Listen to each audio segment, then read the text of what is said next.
অন্যকে তখনই আমরা ভালো রাখতে পারবো যখন আমরা নিজেরা ভালো থাকবো। জানো তো, আমার এক টিচার বলতেন, জীবনে যা কিছুই করো, নিজেকে খুশি রাখার মাধ্যম অন্য কারোর মাঝে খোঁজার চেষ্টা করো না।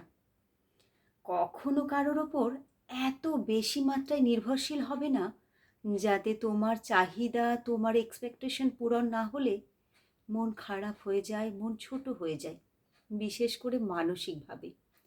তোমার মন খারাপ, তুমি হেমন্তের গান শোনো, নিজেকে এক কাপ গরম কফি বানিয়ে দাও, বিকেলবেলায় মিষ্টি রোদে আপন মনে নিজের সাথে কথা বলো, পছন্দের লেখকের বই পড়ো, নিজের কোনো বিশেষ গুণ বা ক্রিয়েটিভিটি থাকলে সেটা নিয়েই নিজেকে ব্যস্ত রাখো।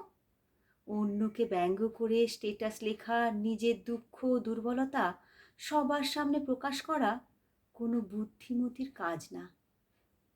খুব বেশি মন খারাপ হলে ঘর অন্ধকার করে চুপচাপ বসে থাকো, পুরনো কিছু স্মৃতি মনে করে হাসো, কাঁদো, যাই করো, নিজের সাথে নিজের এমন একটা সুন্দর সম্পর্ক তৈরি করো যাতে সব সময় একটা কাঁধের প্রয়োজন না পড়ে।